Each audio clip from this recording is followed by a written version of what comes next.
Esta semana, la tertulia de Radio Sefarad.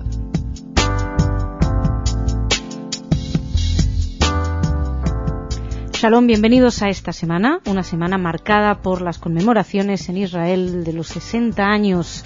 Yom Ha'atzmaut fue el 8 de mayo y pudimos ver pues celebraciones, fuegos artificiales, todo tipo de discursos, mensajes, etcétera. Y Radio Sefarad pues quiere acudir a su cita en esta semana y hablar precisamente de esos 60 años de Israel. Hablar de lo bueno, hablar de lo malo, hablar de lo que viene, y para ello vienen hoy con nosotros Ricardo Ruiz de la Serna, que es profesor de técnicas de la propaganda y de la comunicación política. Ricardo, como de costumbre, gracias por venir. Es un placer siempre, Masha. Y también es un placer tener a Julio de la Guardia, que es periodista y que ha sido corresponsal para varios medios en Jerusalén. Julio, bienvenido también, como de costumbre, a ti, aquí a estos micros. Y además he pedido ayuda a toda la gente que ha estado viniendo por la redacción, a todas las personas de la radio. En una listita he pedido que fueran poniendo cosas positivas y cosas negativas de Israel. Así que, si os parece, vamos a utilizar esta guía para ir haciendo un recorrido hacia lo que puede dar de sí, o lo que ha dado de sí estos 60 años y los esperamos muchísimos años que queden. Para empezar, os pido, por ejemplo, Ricardo, a ti te pido que me digas así, bote pronto, algo positivo que te venga a la mente si te digo Israel. Algo positivo que me venga a la mente, la diversidad, la variedad de la sociedad israelí, sin duda. Uh-huh. ¿Y algo negativo? Esto ya no se me viene a la mente, necesito pensar. Bueno, dale una... te ha gustado. Sí, me ha gustado, pero me haces quedar mal, así que... No, deja que hable Julio y yo mientras tanto pienso, no te voy a decepcionar, se me va a ocurrir algo. Bueno, Julio, pues entonces te pido algo positivo para empezar, que te venga a la mente. Bueno, pues algo positivo sería la prosperidad y la integración de las minorías. Uh-huh. ¿Y algo negativo? La expansión territorial. Ricardo, ¿has tenido tiempo? Sí, yo le pondría aire acondicionado en verano. Bueno, es un punto muy negativo. El clima es un punto negativo. No todo el clima. Hay una parte que sí. Pero por entrar en una cuestión más polémica, sí, es posible que yo no entraré tanto en el tema de la expansión territorial, sino quizá en la polarización de ciertos sectores de la sociedad israelí en algunos momentos de estos 60 años. Pero vosotros creéis que ahora mismo la expansión territorial, no hay un acuerdo en el fondo en toda la comunidad israelí. Pero estamos hablando a lo largo de los 60 años, que es como yo he entendido que él se refería, o te refieres a la actualidad hoy. Julio, ¿tú a qué te referías? Pues hombre, yo diría que tanto lo uno como lo otro, a lo largo de estos 60 años, pues no, unas veces por guerras de alguna forma impuestas desde fuera, otras veces por una voluntad propia, el Estado de Israel ha ido expandiéndose territorialmente en detrimento de otros pueblos que viven en la región. En el momento actual, pues nos encontramos con que habría una posibilidad de llegar a un acuerdo negociado con un presidente palestino elegido democráticamente a principios de 2005, que es Abu Mazen, respetado por la comunidad internacional, apoyado por los Estados Unidos, y sin embargo pues parece que en estos momentos el acuerdo no es posible y la voluntad de retirada de Cisjordania pues es en unos márgenes inaceptables para los palestinos, ¿no? Lo que pasa es que el mencionar el asunto de la expansión territorial, hablar solamente de una cosa buena y una cosa mala de Israel, ponernos en el escenario de la expansión territorial supondría también decir una cosa buena y una cosa mala de la autoridad palestina, entiendo yo. Entonces podríamos decir que efectivamente han sido en algunos momentos capaces de elegir líderes democráticamente elegidos, bueno, pero también es verdad que podríamos haber hablado del nulo control sobre la actividad terrorista en el territorio de la autoridad palestina, ejercido no solo desde los tiempos de Yasser Arafat, sino en la actualidad, ¿no? Y podríamos hablar, por continuar con los procesos electorales, de la elección y de la victoria de una organización terrorista como Hamas. Pero volviendo más al debate de Israel y no tanto a la cuestión de, las circunstancias que ha habido en la expansión territorial que implican hablar necesariamente de los palestinos, yendo más a la cuestión de la política interna israelí o de la sociedad israelí con independencia de lo que hagan sus vecinos palestinos, que sería la situación de los territorios, y podríamos hablar a lo mejor de ciertos momentos en los que ha habido conflictos en el seno de la propia sociedad israelí, ya desde el propio nacimiento del Estado, ¿no? Entre los que habían nacido los Sabra en el territorio de Israel y los que llegaban, la difícil en ocasiones integración de algunos grupos. Podríamos hablar de esto como un punto, entre comillas, negativo. Yo no soy muy amigo de hablar de cuestiones positivas y negativas, porque en historia no hay nada que sea simplemente blanco o negro. Soy consciente del maniqueísmo Claro. de la tertulia que estoy planteando, pero precisamente por eso me parece interesante, me ha parecido muy interesante ver la reacción de la gente que ha ido anotando en su lista. ¿Y qué te han dicho? Pues ahí vamos a ir viendo, pero estaba muy bien esto de la discusión de la expansión territorial. Yo precisamente en el presente, y luego seguimos avanzando y os digo más puntos, quería preguntaros si no tenéis la sensación de que ya las fronteras anteriores al 67 son un acuerdo del que muy pocas partes dudan. Quiero decir, cada uno tendrá su minoría que pone en duda esos límites a su territorio, pero yo pienso, bueno, no sé, a mí me da la sensación de que es algo que bastante aceptado, uno, por la comunidad internacional y dos, por los protagonistas de esta historia, que son palestinos e israelíes. No sé cómo lo veis. Bueno, yo en este sentido, pues también un poco me gustaría aportar mi testimonio personal, ¿no? Y en relación a lo que decía Ricardo. Yo dio la casualidad de que llegué a Israel con una beca del Ministerio de Asuntos Exteriores a finales del 97 y tuve la oportunidad en ese curso académico de vivir el 50 cumpleaños del Estado de Israel. En aquellos momentos, pues de alguna forma, pues Israel ya se hacía mayor como Estado, adquiría pues esa mayoría de edad, ¿no? Y había unas negociaciones, unos acuerdos con la autoridad palestina. Entonces, el gobierno de Netanyahu, paradójicamente, pues gestionó muchísimo mejor aquello y había una colaboración estrecha entre los servicios de seguridad de ambas partes que minimizó la amenaza terrorista durante varios años. Luego está ahí la intifada y todo cambia, por supuesto. Pero bueno, yo a donde iba es, en relación a lo que decía Ricardo, a que es la negociación entre las partes la que puede, de alguna forma, combatir de la mejor forma posible el terrorismo. Y en cuanto a, pues eso, lo que es el Estado hoy en día, ha habido un encuentro recientemente entre el primer ministro Olmert y el presidente Abbas, ¿no? Y entonces se les han ofrecido unos mapas. Los palestinos no están dispuestos a aceptarlos porque dicen que los márgenes que se les dan de Cisjordania son mínimos. Se van a encontrar pues unos cantones ahí en Cisjordania, unos bantustanes. Y eso desde el punto de vista político pues es inaceptable para ellos. Y ahí es donde voy. Hay unos márgenes de negociación. El gobierno israelí debería intentar ampliarlos lo más posible en vez de estrecharlos. Luego hay gente que está acusando al propio Olmert de utilizar esto un poco como cortina de humo para tapar sus propias corruptelas personales, de las cuales pues está siendo acusado en estos momentos. Pero bueno, donde yo me quedo al margen de la coyuntura, de las acusaciones contra Olmert, que ya las vivimos anteriormente con Sharon, las vivimos también con el propio Netanyahu y con Ehud Barak, es que hay unos márgenes de negociación y que se deberían aprovechar. Lo que pasa es que, claro, yo creo que a lo largo de estos 60 años Israel sí ha mostrado una disposición no solo a la negociación y al pacto, sino incluso a cesiones que desde el punto de vista, por ejemplo, económico, eran cesiones costosas. Pensemos, por ejemplo, en la cuestión del Sinaí con los yacimientos petrolíferos, ¿no? Yo no creo que el problema haya estado tanto en una cuestión de inflexibilidades. Creo que ha estado más bien en que hacía falta una contraparte que cumpliese los acuerdos y hacía falta una contraparte que garantizase la seguridad.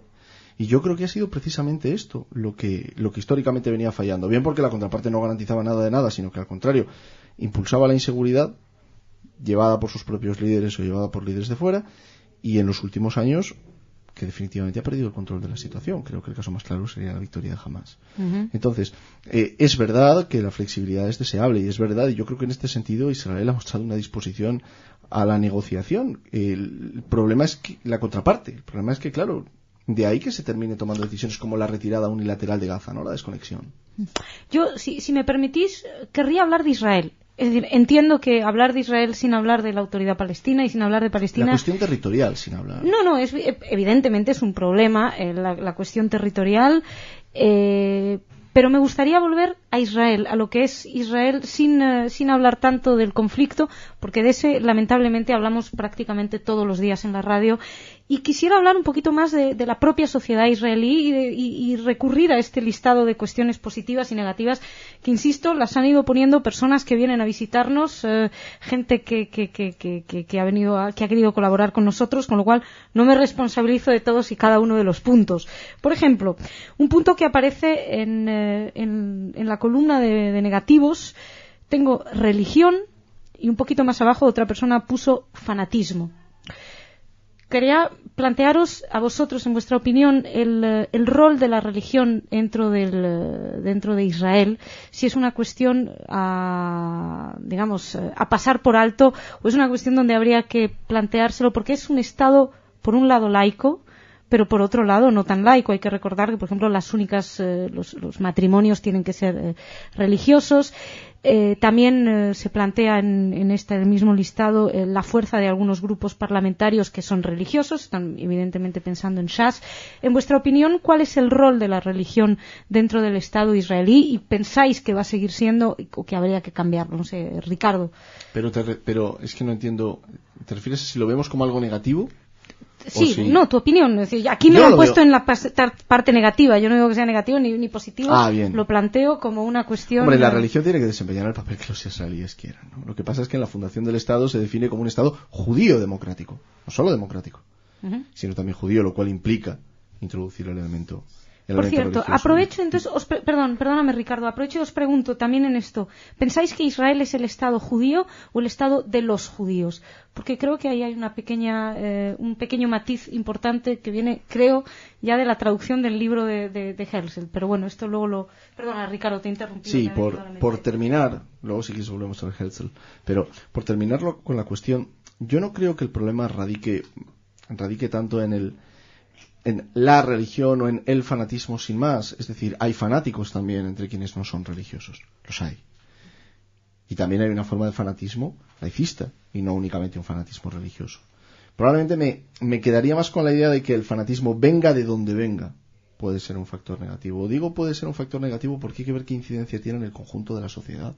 Toda sociedad tiene un sector fanático. Lo que ocurre es que ese sector fanático puede ser mínimo y a efectos políticos, sociales, económicos, culturales, demográficos puede ser irrelevante o no. Y hemos tenido en la historia casos en los cuales, pues no en Israel, pero sí en otros lugares, los fanáticos se han hecho con el poder, ¿no? Pero yo haría esa matización respecto a la religión. Julio, sospecho que no estás del todo de acuerdo.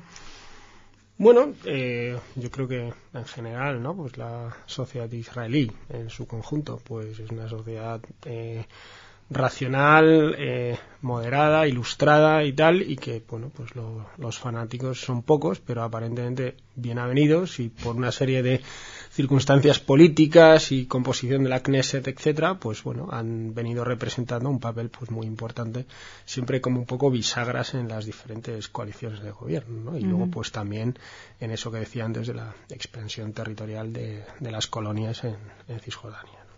Otro de los factores, una de las mismas personas que hablaron de religión, ponían en la parte positiva democracia. Me lleva también a una parte negativa que hay posteriormente, que dicen rodeada de países árabes. Imagino que querrán decir de países hostiles o no democráticos en este caso. Quería vuestra opinión respecto al hecho de ser una democracia en medio de un mar de autocracias, ¿no? ¿Cómo se dice? Me acaba de ir la palabra. Yo hablaría más de regímenes totalitarios. Bueno, ¿no? regímenes totalitarios, vale. Porque históricamente no había necesariamente autocracias, pero desde luego eran regímenes que aspiraban a controlar la vida de todo el mundo, ¿no? Mejor dicho, toda la vida de todo el mundo. Pensemos, por ejemplo, en el caso del Irak del Baas, ¿no? Con Saddam Hussein. Entonces, sin duda esto es un problema.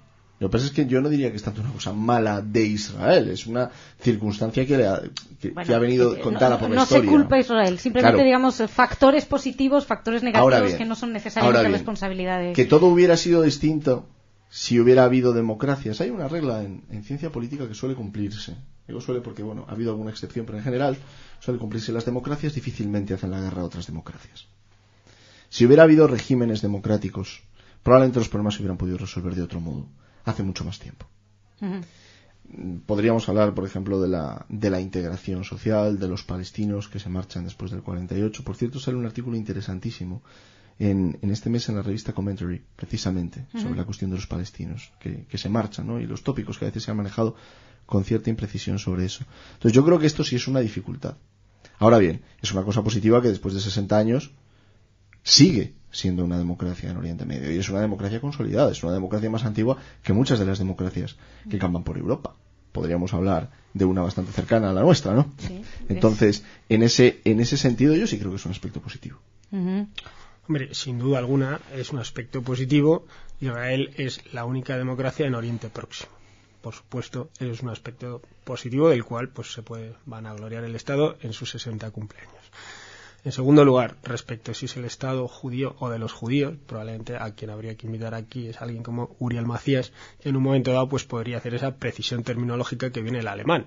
El original se llama Der Judenstaat, que significa el Estado de los judíos. Si fuera el Estado judío, sería Der Jüdische Staat. O sea, ahí habría que entrar un poco en la etimología. Pero al final, yo creo que no es tan importante la etimología pues como la política y la historia. Y en último lugar, cuando me preguntaste antes pues por aspectos negativos, yo dije ese de la expansión territorial, pero entre los positivos hablé de la integración de las minorías. Sí. Yo creo que si y la prosperidad del Estado de Israel, ¿no? Si por algo yo creo, ¿no?, que hay que darle un 10 a Israel, ha sido porque de ser pues un terreno yermo lo ha convertido pues una especie de oasis también desde el punto de vista económico, tecnológico, y lo que decía de la integración de las minorías, haber sido capaz de absorber a inmigrantes de todo el mundo e integrarlos pues en una sociedad de lo más homogénea desde el punto de vista económico y social posible, ¿no?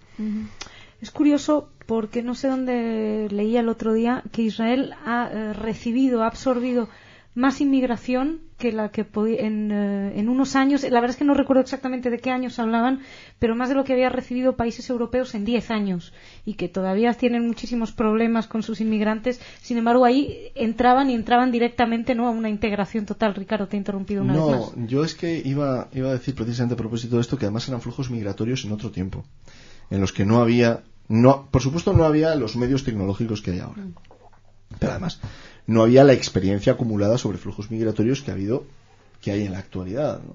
Pensemos en la importancia que ha tenido, por ejemplo, una institución como el Ulpan, el aprendizaje de la lengua, y el desarrollo de un método que permitiera a las personas recién llegadas poderse defender en una lengua en los aspectos fundamentales de la vida en poco tiempo. Esto ha sido algo que en muchos países que han sido receptores de inmigración en las últimas décadas no han sido capaces de desarrollar. Y se han consolidado minorías que hablan con muchísima dificultad del idioma, que ha sido algo que Israel ha logrado sortear, una dificultad además notable. Decíais que a nivel integración y en democracia un 10. A nivel líderes políticos, por lo menos ahora, un 10 sospecho que no les vamos a dar, ¿no? Hablabas, Julio, de la situación de Olmert, que está atravesando momentos muy delicados. No sabemos, incluso, estamos grabando esto un viernes, insisto, porque como en Israel todo sucede velozmente, no sabemos qué puede pasar, pero se habla incluso de la dimisión de Olmert si salen a la luz unos supuestos contactos con gente con dinero, en fin. No quiero hablar especialmente en concreto de la cuestión de Olmert, pero precisamente en cuestiones negativas dicen políticos impotentes, dicen, y corruptos. No sé si impotentes, pero por lo menos que en los últimos años ha habido unas olas de corrupción que han tocado a todos, parece bastante evidente. Yo es que no conozco un liderazgo en el planeta que tenga un 10, ni siquiera un 9. Entonces...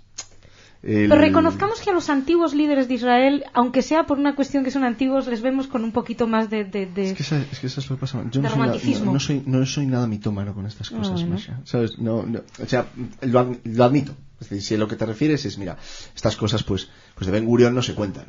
De Ben Gurión se podrán decir muchas cosas, pero esta no. Totalmente de acuerdo. O sea, en este sentido sí. Pero de ahí a decir cualquier político de los tiempos pasados, parafraseando a Jorge Manrique, no fue mejor, pues no me atrevería a decirlo, Marcia, la verdad. No me atrevería a decirlo. También es verdad que no soy biógrafo de todos, pero no conozco, en todo el mundo, fíjate que no te digo solamente Israel, en todo el mundo no hay un liderazgo político al que yo me atreva a ponerle un 10, y si me apuras ni siquiera me atrevo a ponerles un 9. Bueno. Hombre, está claro que Ben Gurión, Menachem Begin, Moshe Dayan, pues fueron los líderes, ¿no?, históricos, que de alguna forma están ahí un poco, pues eso, mitificados, como decía Ricardo, y que no hay que caer en eso. Pero bien es cierto que los últimos primeros ministros, o sea, Netanyahu salió acusado de haber recibido una serie de regalos de Estado y habérselos quedado ilegalmente. Ehud Barak también fue acusado de financiación irregular del partido a través de unas sociedades, ONGs, etcétera. Eso mismo se le achacó a Sharon, que había recibido un dinero de un millonario de Sudáfrica, Cyril Kern. Su hijo está en cárcel. Entró en cárcel recientemente por haber financiado ilegalmente la campaña del padre. y además de eso, su hijo era el testaferro de unos intereses en el casino de Jericó, ¿no? Donde a su vez se conjugaba con esos intereses entonces de la autoridad palestina, que tenía otro testaferro que era Mohamed Rashid y tal. Entonces, lo que es cierto es que durante los últimos años ha habido unos líderes que quizá no hayan estado a la altura de las circunstancias históricas y que quizá, pues a lo mejor eso es una de las razones también por las cuales fracasó el proceso de paz. Pero ¿no pensáis que ahora, yo estaba viendo las últimas noticias, precisamente cuando han salido a la luz estos problemas para Olmert, es cuando más se ha hablado de avances bastante importantes en el último encuentro que tuvieron Olmert y Abbas, y además se habla también de, una negociación, los altos del Golán con Siria, cambio de unas actitudes distintas por parte de Siria. Puede ser que a veces, mientras más agobia la sociedad israelí, que empieza a pedirle rendir cuentas a sus líderes, que por otra parte los líderes se den cuenta que la única cuestión que los puede salvar frente a su propia opinión pública es por fin conseguir esa paz tan anhelada. Silencio. Es que, ¿te refieres en general? ¿Te refieres a Israel? Es que... No, yo hablo de Israel. Es que depende, es que hay cosas que la opinión pública, por mucho que luego las trates de limpiar, no las perdona. Entonces depende del país. Yo no veo a la sociedad israelí perdonando fácilmente la corrupción. O sea, yo creo que es un ejemplo de salud democrática que una sociedad continúe confiando en la democracia a pesar de algunas malas experiencias que haya tenido. Ha habido casos de cleptocracias consolidadas en el mundo y para que el dictador se haya marchado ha habido que esperar a que se muriera, o ha habido que comprarlo, mira, vas a poder continuar en el poder, pero por favor abre un poco la mano, da algo de derechos humanos a la gente. Entonces, en ese sentido, yo no me atrevería a decir, creo que sería osado por mi parte decir, no, mira, la sociedad israelí, mientras le resuelvan el problema territorial, de todo lo demás se olvida, porque ha sido una sociedad que ha demostrado que es capaz de criticar a los líderes políticos todo lo que fuese necesario, y no hace falta recordar el ejercicio de la libertad de expresión en ese aspecto, y paralelamente dar el apoyo cuando se trataba de políticas de Estado. Se nos va el tiempo y no quiero dejar algunos temas, así que dejemos este mundo de las corrupciones. Un tema que pone en negativo, tú, Julio, que has estado ahí viviendo y conviviendo, hablan de la brusquedad del carácter israelí. ¿Es tan brusco ese famoso Sabra? Bueno, yo creo que en general no, aunque bien es cierto que hay una serie de ámbitos, como por ejemplo el de servicios, es decir, los camareros, las camareras tienden a manejarse de una forma bastante más brusca con los clientes, desde mi punto de vista, y eso es algo pues que he escuchado de otros turistas que pues simplemente pues pasaban por allí. Bueno, aunque últimamente en España también la brusquedad en el servicio público está bastante... Claro, era lo que te iba a decir, ya hay sitios donde entras y te dicen ¿qué? Sí, yo no sé si existe algún pues sitio... Eso, es típico de allí, ¿no? ¿Qué pasa? ¿Qué quieres? Perdone que disculpe, digo que moleste. Más cositas. Me plantean como positivo Jerusalén. Evidentemente parece difícil no plantear también Jerusalén como un conflicto, por lo menos estoy pensando, es la capital de Israel, sin embargo para el resto del mundo es Tel Aviv. Jerusalén, Ricardo, tu valoración. Positiva. Sí, positiva. Está bien donde está. Está bien donde está, no hay que cambiarla de sitio, ¿no? No, yo no la moveré. Es más, yo añadiría en los positivos, pondría también Haifa, pondría Tel Aviv y pondría Tiberíades. Bueno, se tendrá en cuenta la gente. Mira, ahora vamos a hacer otra lista porque vamos a seguir hablando de estas cosas la semana que viene, seguramente, porque se ha cumplido los 60 años en el calendario hebreo. Luego queda la conmemoración, que es la semana que viene, en el gregoriano. Si esto de tener varios calendarios es genial para las fiestas. Y sobre todo un punto muy importante, hablan por supuesto en positivo, inversión, ciencia y tecnología. Yo creo que esto lo reconocen incluso los más acérrimos enemigos de Israel, ¿no? Que es probablemente un país puntero en lo que es tecnología y... Investigación biomédica, sí. uso racional del agua. No sé si es el primero o el segundo país donde más inversión hay en I+D. Sí. Sí, que es el primero o el segundo. No, yo creo que es el primero. El primero. Sí. El segundo Estados Unidos, entonces. No sé cuál es el segundo. Creo recordar que me llamó la atención porque Israel creo recordar que era el primero. Pero hablo de memoria, además, no querría ser impreciso en eso. No, yo tampoco lo sé muy claro. Y un punto importante con el que querría terminar. Ser judío. ¿No hay otro lugar para los judíos, al fin y al cabo? ¿Creéis que realmente Israel viene a suplir esa carencia de lugar que tanto tiempo se estuvo anhelando? Parece que sí, pero bueno, lo digo, pues lo pone aquí, no tengo otro lugar donde ir, es una de las cosas que me han puesto en lo positivo. A veces los judíos en la diáspora incluso también vemos ahí como una salvación, ¿no? ¿Cuál es vuestra valoración de esto? Yo creo que en el sionismo original está esa idea de Israel como un santuario de seguridad para los judíos de todo el mundo, al cual siempre van a poder ir a refugiarse. Pero bueno, que hoy en día, salvo en países muy concretos, pues yo creo que los judíos, pues gracias a Dios, no están perseguidos, por lo tanto, pues las diásporas podrán seguir haciendo su vida normal en los estados en los cuales vivan, y aquellas pues que opten por emigrar a Israel, y muchos, como tú decías antes, en los últimos años pues lo han hecho, de países por ejemplo como Francia, repúblicas exsoviéticas, pues lo puedan hacer. Hoy en día, gracias a Dios, el emigrar a Israel pues es una cuestión de elección y no de obligación por unas circunstancias. Sí, yo coincido en el sentido de que yo lo vería como un hogar. Es decir, donde quiera que esté un judío, tiene un hogar al que ir. Bueno, pues con esa idea de hogar y con este pequeño repaso que hemos hecho a la sociedad israelí por dentro, también un poquito por fuera, os agradezco muchísimo. Señoras, señores, muchas gracias por su atención. Shabbat Shalom a todos. Seguimos aquí en Radio Sefardí.